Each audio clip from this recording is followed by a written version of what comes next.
So we will stay at Stanford University for the next presenter. This is Lucas Dong. He is a postdoc in Dr. William Tarpeh's lab at Stanford University. His focus is on the selective material and process design for resource recovery. And this presentation is electro-assisted regeneration of pH-sensitive ion exchangers for ammonium and phosphate recovery from hydrolyzed urine. Hello, everyone. Glad to be here to give this presentation. I'm Lucas. I'm also from William Tarpeh's lab at Stanford University. So my presentation title is electro-assisted regeneration of pH-sensitive ion changers for ammonium and phosphate recovery from hydrolyzed urine. So urine is a human waste containing valuable resources such as nutrients like nitrogen and phosphorus. And the nutrient level in urine actually is much higher than in other wastewaters, such as gray water. However, urine also contains organic contaminants, such as pharmaceuticals. So to recover the nutrients in the urine, we can either selectively separate the targeted nutrients from urine or remove hundreds or thousands of different organic contaminants in the urine. And our research was focusing on the selective separation method by using ion change. So ion change means we can exchange one ion with another ion. For example, in hydrolyzed urine, nitrogen could exist as a cation, like ammonium, which has positive charge, so that we can use a cation changer which has a lot of fixed negative charge to absorb ammonium while releasing another cation such as proton. And the material we use in these studies are having carboxylic acid front groups, and we call this cation changer a weak acid cation changer, or WAC.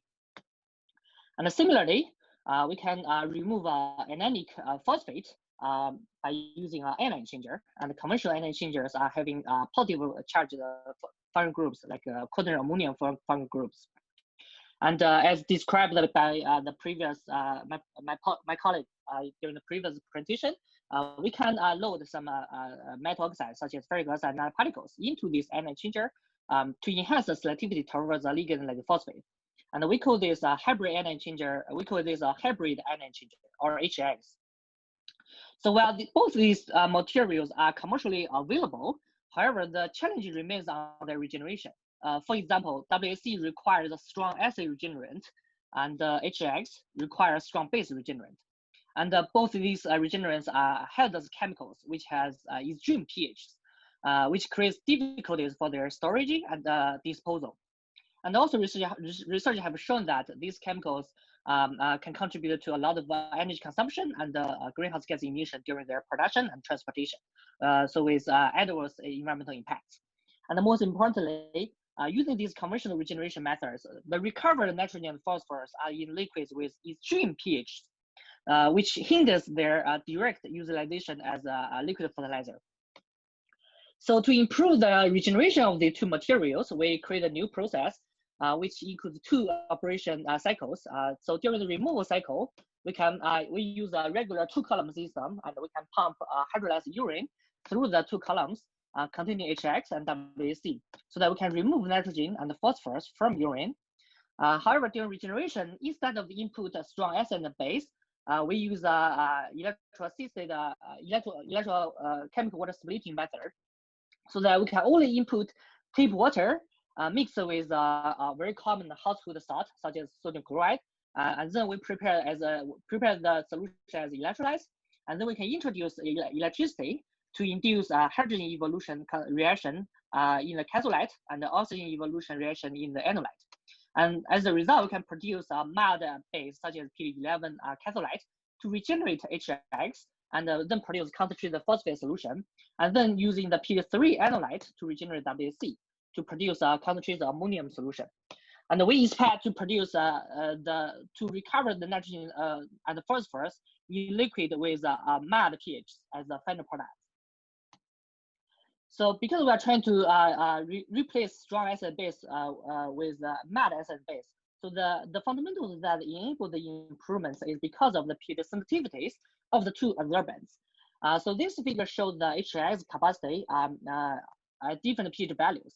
We can see that at a pH from 7 to 11, the capacity of HX dropped dramatically, and which is very different from its parent resin, like a conventional strong base anion changer, which has no ferric oxide nanoparticles. So the reason of the HX pH sensitivity is because of the embedded ferric oxide nanoparticles, and these nanoparticles have 2 pKa's. So that with the neutral pH and the acidic pH, the surface charge of the ferric oxide nanoparticles are positive. Then it could absorb phosphate efficiently. And then at the higher pH, the ferric oxide nanoparticles surface charge are negative, so that they could desorb phosphate efficiently for regeneration. And then similarly for WAC, it has carboxylic acid form groups with pKa around 5. So that with pH lower than 5, the carboxylic acid form groups are protonating, which enables efficient desorption for material regeneration. And then at higher pH, the carboxylic form groups are deprotonated, so that it could absorb cationic ammonium.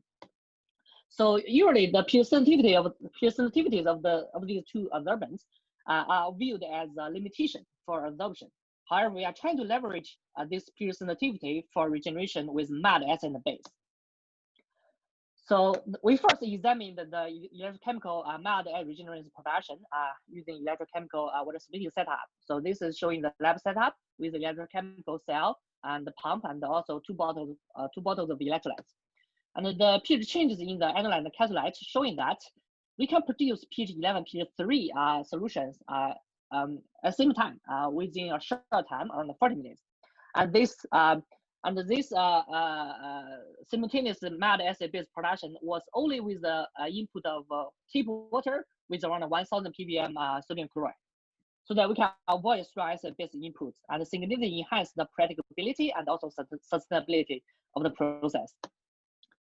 So with the electrochemically produced mud acid base, we performed a cyclic adsorption test using the pH 11 cathode and pH 3 analyte. So this figure shows the WAC capacity over 5 cycles with the pH 3 analyte as regenerant between each cycle.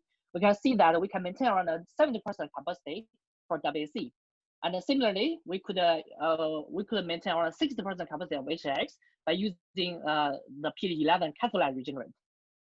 So the capacity loss actually was expected because we are replacing a strong acid base with mud acid base. However, we were able to maintain majority of the capacity using 1,000 times less concentrated regenerant compared with conventional strong acid base. And most importantly, we monitor the spinner regenerant pH after ammonium phosphate desorption. So this is showing the WAC spinner regenerant pH, which was increased from the initial pH of 3 to finally neutral. And this is because a lot of protons are being taken by the material during ammonium desorption.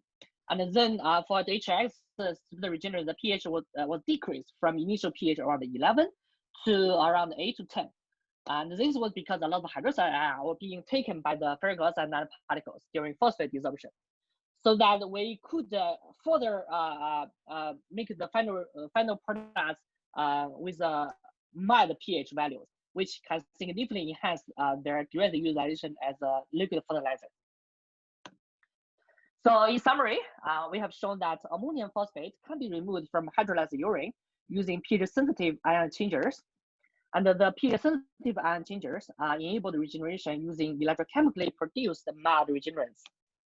And finally, most importantly, the electro-assisted regeneration avoids hydrolyzed strong acid base and produces spinner regenerants with mild pH, facilitating direct utilization of the recovered nitrogen phosphorus as liquid fertilizers. So for more information, please check our recent publication in one research journal and also visit our Tarpeh group website. Thanks for listening.